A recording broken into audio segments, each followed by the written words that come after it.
Some fair dinkum Aussie Facebook deals here. Nothing this is hot materials. This is all legitimate deals. Rim brakes. Tadej Pogacar's put the second nail in the coffin of the rim brakes. The second final nail. We just got this. This is 10 speed. I love 10 speed stuff. $25. Brand new chain. $25. I think they got that from Bike Bug or something like that. Rim brakes. Everyone loves a rim brake. Whenever you're buying rim brakes, make sure second-hand stuff, all the bolts are there. All right, these bolts can be really hard to get, a bit of faff around. So make sure that you go for when you need. These ones are easy to get. These ones though, these little titanium ones, they can be a bit of a pain in the bum. So make sure that if you're buying anything, it's got all the bolts on there, and do them up as well, because occasionally they can just rattle loose. All right, so that's just a huge tip there. Brake shoes, any Shimano or SRAM brake shoe, they're pretty compatible. Those bolts are pretty standard to get, but these little bolts in here can be a little bit of a pain in the bum. All right. So these are my favourite SRAM brakes ever. These are the Gen 1s, and they just work really, really good. And look at the weight here. So I just picked these up then off a guy who had them on in Cannondale, and he wanted to sell them on. So I got the whole stack here. So these are really lightweight brakes. So I just bought this, then brakes and the 10-speed near new shifters. They got a bit of a scratch, and that's an issue. As soon as you drop it, the value just drops, even though structurally it's fine. You got the roadies out there who just can't ride scratch stuff. Literally this sort of stuff ends up in bins in bike shops. In bins in bike shops. I know, because I've got friends who own bike shops. This stuff can just end up in the bin, or just $20 take it, mate. So I got these quick sale on Facebook, $180, $180 for the pair, the whole lot, $180 Australian. What's that in US? Got this the other day. And what I like about Facebook is we get to have a bit of banter, a bit of chat with the people as well. Got this force derailleur in great condition again. Make sure we got all the bolts there. We do. Anchor bolt, limit screws, no worries. We check for straightness. It is pretty straight, this one. Sometimes derailleurs get a bit bent and broken. What I did notice though is these pulleys are cracked. That's not too much of an issue. You can get spare pulleys, and to be honest, most of these SRAM 10-speed pulleys do crack. I don't find it to be a real issue, to be honest, but it is better to replace it just in case your chain gets wedged in there or whatever. So otherwise, in pretty good condition.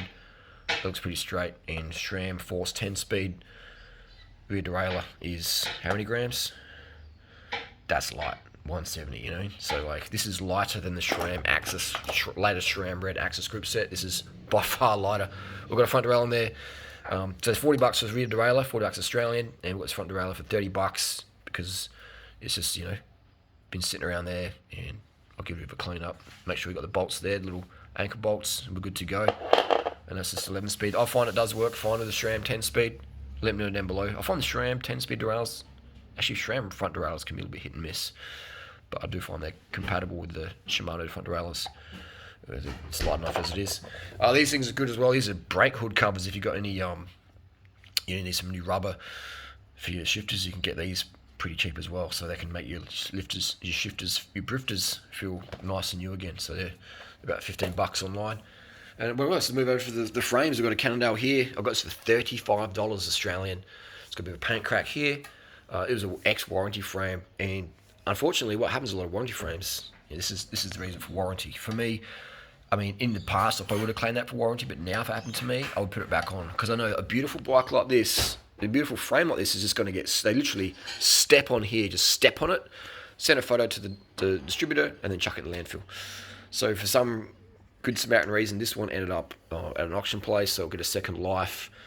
And so it's ex-warranty stuff. I don't think warranty stuff should get chucked in the bin, because it is a bit of an environmental disaster. So thankfully, someone was conscious at the bike shop, and this got put out to an auction. And gives it extended life, So $35 for an Evo frame. To be honest, it's probably not worth more than $35. How would you even sell that? Who's going to buy it? That's a home repair job. It doesn't have the cable guide down there. They're a bit of a fuss to get around. The derailleur hangers, they're pretty easy to get.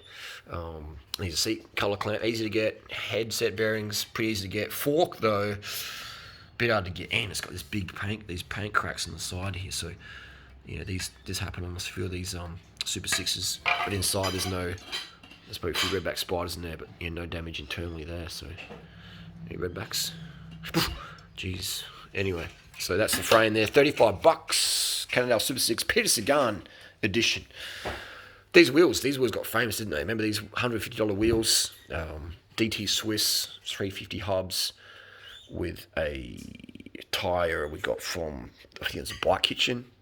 It was like some sort of cut in there. Here we go. I think it was these little cuts, you know. What we call them barrister cuts, because barrister throw something out like this. You know, there was something. That was about it. There's a few little nicks in it, but tyres perfectly fine. Otherwise, these are great rims. Mate, I think they're coming from Fast Sport. Fantastic wheel. I rode this front wheel the other day. It's as good as these Envies. The Envies over here. Another discount wheel. We've got the Envies with a rim brake. One of my favourite hubs is the 180s. But it's got, you know, a few scratches on the spokes here. Look at that. Scratched up. Uh-oh. Uh-oh. Roadies don't like that. And look at that. So it's got a bit of a little, it's not a lump. You can sort of feel a little bit of imperfection. All right, so it's a $300 wheel. DT Swiss, $300 wheel. Not a bad deal. It's definitely will probably cost about, maybe even cost $2,000 Australian, brand new back in the day. So, and this is the rear wheel as well to this, the matching pair to this one. And again, with odd wheels, they're worth not much at all because people don't want to ride odd wheels, you know. So the value just goes right through the floor. This is a 350 DT Swiss hub, and so yeah, I just love the DT Swiss wheels. They're fantastic. So anyway, that's it. And this tyre came from the bin. It's an old Michelin Pro service a race. So that tyres are getting pretty worn, but it's okay for a rear. Still plenty of life left on these braking tracks. So when people are like, oh, yeah, good luck destroying your $3,000 wheels, Duran Rider. If you're paying $3,000 for a couple of wheels, you got way too much money. These days you can get stuff from Fast Sports or Windspace. If you want a great wheel set, check out windspace.com. Use Duran Rider 10 for 10% off anything you want. Windspace Hyper Wheels, probably the best carbon wheel out there. It's a clincher, I would say. But yeah, anyway, that's the deal. So rim brake, Tadej Pogacar has just destroyed the rim brake market today by winning Bastogne-Liège on a disc brake bike. And if they decide to run disc brakes at the Tour de France and win that, then that's game. That is the final nail in the coffin. Right now, the classics is being dominated by disc brakes, which is fair enough because 95% of the peloton uses disc brakes now, so the odds are stacked against. But it's just making all this top end stuff, which is super light. This is the lightest group set SRAM ever made, you know, and it's 10-speed. It works fantastic. The front derailleurs can be a little bit hit and miss, but you know, and 10-speed chain, $25. It's an FSA team issue. These aren't too bad of a chain, you know. Not too bad of a chain. I think coming out of YBN factory, so can't go wrong, can you? And a 10-speed SRAM as well also works with their 10-speed mountain bike line as well. So if you want to put a 40 cassette on there, no worries. Just get a GX or a XX or XO rear derailleur, long cage, and run 40 compatible with those 10-speed shifters. The 10-speed SRAM is the exact actuation, so it works with the 10-speed road and mountain bike cross compatibility. That's pretty cool. That's the video, gang. If you liked it, give it a thumbs up. If you don't, give it a thumbs down. Want more information, go to duranrider.com. $35 Evo frames. This ain't no discount body.